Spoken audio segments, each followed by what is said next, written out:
and I'm going to vote my best interest, and I'm going to vote who I think, can preserve democracy. So if I think both candidates are trash, and I don't feel like, endorsing one, would you rather me endorse an individual or endorse the fact that, hey, we need to go out here and protect democracy? And when you look at somebody like President Biden, it feels like his base is pretty pissed off at him for a number of reasons. Help him out. Well, no, look, I actually help him out by doing what? The former, first lady called a play one time, and she said, when they go low, we go high.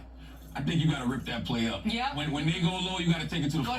All right, so there we go. He says both candidates are now clearly he's a liberal. He's going to vote for Biden. But it's funny too because on that one, he basically says it. He's like, look, there's only two. I'm going to say he's basically making a lesser of two evils argument. Fine, whatever. It's like, why is that not enough for you?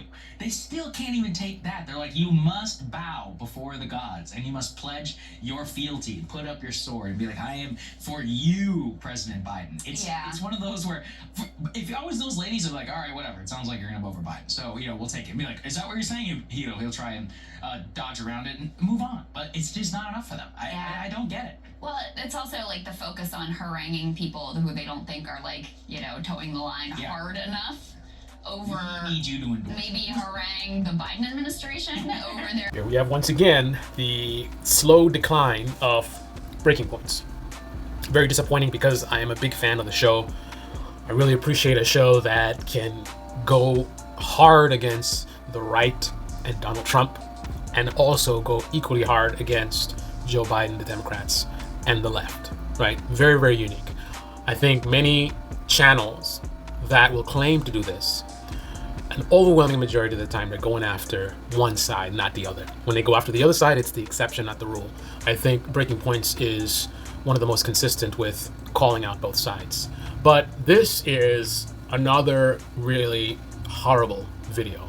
And this, unfortunately, reminds me of like a Ryan and Emily segment. I think they're the worst hosts on the show. The idea that the Breaking Points people thought that this would help their brand by having more of them is, I kind of, in some ways, I look at as similar to Fox News, where, one of the worst people they had, which is Tucker Carlson, they looked to have the network be more Tucker, right? So having other hosts act like Tucker and to promote that kind of, thing that Tucker does, right? Making it more of a Tucker network. And here we have Breaking Points doing kind of the equivalent. I would never want to compare Emily or anyone on the show to Tucker Carlson, and I'm not doing that at all. But it's just the parallel that I'm making is just the idea of a news network looking at their worst and thinking we need more of that. But then when I watch this segment, I can kind of see why they make that decision, because here are the two people, the main people of the show, the ones that I like the most. And they're behaving just like the people that they promoted to have even more airtime. So if they're capable of this horrible journalism, then it would make sense why they would think Emily and Ryan are, let's have more of that, right? So what's the horrible journalism?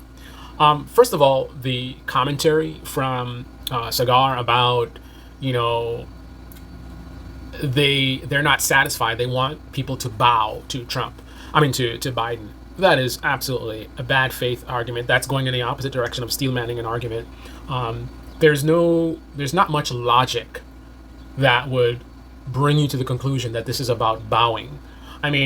These are political journalists. They make a living talking about politics. So they're very well aware of the rhetoric that would come from a show like The View, right? So being that they're aware of the rhetoric that would come from a show like The View, I would think that a more logical conclusion is not that they want people to bow to Biden, but that they think that Trump winning is such a severe threat to the country. End of democracy type of thing. That's the kind of language they use. So it's not surprising that people who view Trump winning as the end of democracy, it's not surprising that they would push people who have a lot of influence to go all out. They would push for an all hands on deck sort of response, right? If you really think that Trump was going to end democracy, then of course you want all hands on deck. So again, the idea of this bowing, like where is that coming from, right? How is it bowing? How is it bowing for Charlamagne to give it his all to prevent Trump from winning? Like that's the main thing that they talk about, right? We got to stop Trump. We got to stop Trump. We got to stop Trump, right? So how do we go from trying to stop Trump to bowing to the Democratic Party. Now, there's certain instances where we could see that being the case. Like, for example, maybe Nancy Pelosi doesn't want to step down, even though she's very unpopular and she's, doing bad decisions or whatever it is. Or maybe the Democratic Party not wanting other people to run against them, so let's not really do primaries and stuff like that. And anyone who endorses anyone else is kind of like, how dare you, whatever. Like, you can kind of get into that argument, but here to me, it's consistent with their rhetoric. And again, you don't have to agree with anything that The View says or has said. You could be completely opposed to The View. You could think they're the biggest morons on earth, right? But if you take that one or two things are true, their rhetoric, they actually believe in it, or their rhetoric, they don't believe in it, but they want the audience to think that they believe in it. If either of those things is the case, it would make complete sense, and it would be completely easy to understand and comprehend that, again, they would want Charlamagne to go all out. Going all out is not, I'm going to passively promote Joe Biden, right? Going all out would be him, doing as much as he can to help Biden win. Again, I know people hearing this, they're going to get caught up in but Biden sucks and whatever. And it's not about that, right? It's about this aligns with their rhetoric, right? So again, what are the big problems with breaking points? Why would they be confused or find it strange that people who talk about Trump winning is in a democracy, again, wanting Charlamagne to use his influence to the maximum degree to prevent what they claim is going to be this existential threat, right? What logical reason would Sagar and Crystal have to be confused about why they would say something like this and pull out of a hat, oh, it's bowing, they want you to bow? Like, what? It's kind of ridiculous. In contrast, imagine if you're a conservative, imagine if you honestly believe that if Biden wins, it's going to be the end of the country, we're going to become a socialist country, they're going to come and take away your home. I mean, whatever the most extreme thing you can think of. We're going to end up in war, it's going to be World War III, America's going to get nuked. Imagine if you really believe those types of things. And then you have a major right-wing influencer who has a lot of influence on a lot of people, right? And they're refusing to endorse Trump to prevent this catastrophe. All they're willing to do is say that, Biden is horrible, and if Biden wins, it's going to be the end of the country. They'll say all that stuff, right? But then they won't go as far as to say, vote for Trump.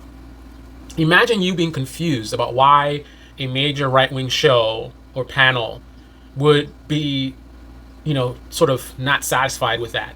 They would want more, right? Either Biden winning is an existential threat, and therefore you're going to be upset with anything that's not all hands on deck to prevent Biden, right? Or you don't actually believe that Biden is such a threat, and then it is a legitimate question, like, why do you care that they're not going that far? What difference does it make? If you don't care, then it would be surprising, right? So unless, Breaking Points thinks that The View doesn't care, remember, they don't have to actually care. It's either they believe in the rhetoric or they want the audience to believe in the rhetoric, right? So Breaking Points would have to both believe that The View doesn't believe their rhetoric, and also that they're not pandering to people who do believe that rhetoric. They have to believe that, one or two of those things are true in order for them to be justifiably confused. Because if The View doesn't care, and they're not pandering to people who do care, then what difference does it make whether Charlamagne goes all in on promoting Biden or not, right? It's irrelevant, right? Because if Trump wins, so what? If Trump loses, so what? It has no effect on them if, again, they're not pandering to people who are terrified of Trump, or they actually believe Trump is this big threat. Again, this is super basic. It's not really complicated. And for journalists who do this for a living and who I have so much respect for in terms of, what they represent, with media just being so partisan. It's like left-wing media, right-wing media. And then you have, liberal corporate media that tries to do this both sides thing, the center, right, potentially being what their position is. Then you have Breaking Points that tries to break away from that, and in my view does a pretty good job. But I keep seeing videos like this and different things that just leaves me shaking my head and just frustratingly disappointed. But remember what I've always said, the news media in America, it's a toxic business, and it's really hard to succeed going against the grain. It's kind of like you want to be a street fighter where it's no holds barred, but you want to follow boxing rules. So you're fighting with people that are using brass knuckles, sand in your face. They'll do anything to win. And then you're above the board, not below the belt. I'm not going to cheat or anything like that. I'm going to, fight professionally. You're going to get your ass beat beat, right? You're gonna get demolished, right? Because everyone else is gonna do everything it takes to win, no holds barred. You're the only one that's constraining yourself, and that constraint is gonna be a huge vulnerability. Now, Breaking Point's had a massive boost coming from, I don't know if corporation is the correct term, but they're coming from the Hill, right? So you have this, they're already established. There was a lot of money there. They got their name out, they got the show out, and then they were able to build an audience from that, and then they can bring it over. But now they're independent, now they're on their own. They're going to be more subject to the realities of American media, which is people want to hear that they are right, they are better, they are smarter, their ideology is the correct one. Basically, people won't want to admit it, but they want to be pandered to, right? They ultimately want to be pandered to.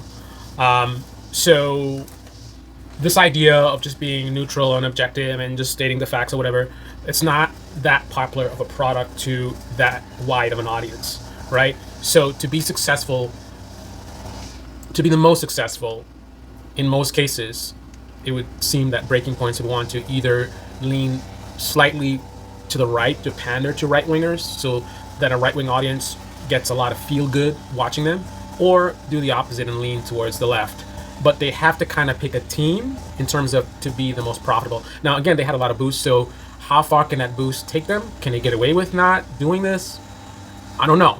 But there definitely will be, no matter what, incentive to pander to the ideology of their audiences, either on the left or the right, right? That's just a reality, right? They're doing a business like anybody else. You're going to have your ups and downs.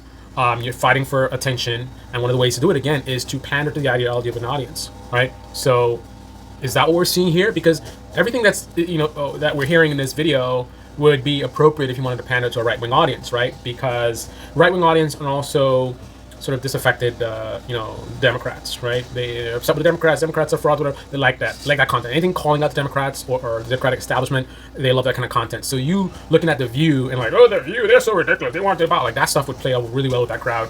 Right-wingers as well will appreciate, you mocking this liberal, a group of liberals, right? And just looking at them as just absurd. Like, oh, look at them, and they want people to bow. They say we're like that. No, they're like that. So is it coincidence that the way this segment went would be appropriate if you want to pander to the ideology of the audience from a business perspective? Is that just a coincidence, or is it by design? I don't know. But I'm always going to tell people the raw truth, right? Even if it means calling out the integrity of one of my favorite political shows, right? I'm the most disloyal person on YouTube. I did not subscribe to any tribe, any ideology. I don't care about burning bridges. I'm not trying to build any bridges with anyone on here. I'm not trying to run a business. I'm not trying to be famous or none of that stuff, right? I'm here to tell people the truth. I'm here to get people to unplug. Doing what I'm doing would be bad for business. I would never do this as a business because there's not a huge market for what I'm doing right here, right? I am super busy, and you have no idea the stuff that I should be doing right now. I'm really, really making some serious mistakes in my personal life right now. So I'm taking a hit on this. I don't make any money doing this, right? I'm not a social media guy, so it's not about attention or loving to hear the sound of my voice or none of that stuff, right? Not at all whatsoever. It's just about the raw, hard truth, right? Don't care about the algorithm. I don't need this to be successful. I don't need this to get a lot of views, right? Breaking Points can't say the same thing, right? Even with their memberships. You can't maintain memberships if people aren't watching your videos, and people won't watch your videos if they aren't being shown their videos, and they won't be showing your videos if you don't do things that get a lot of clicks, and therefore the algorithm likes you. Anyway, this is Debate Me channel. Debate Me in the comment section below. Click on the like button, subscribe, smash that bell. Be well.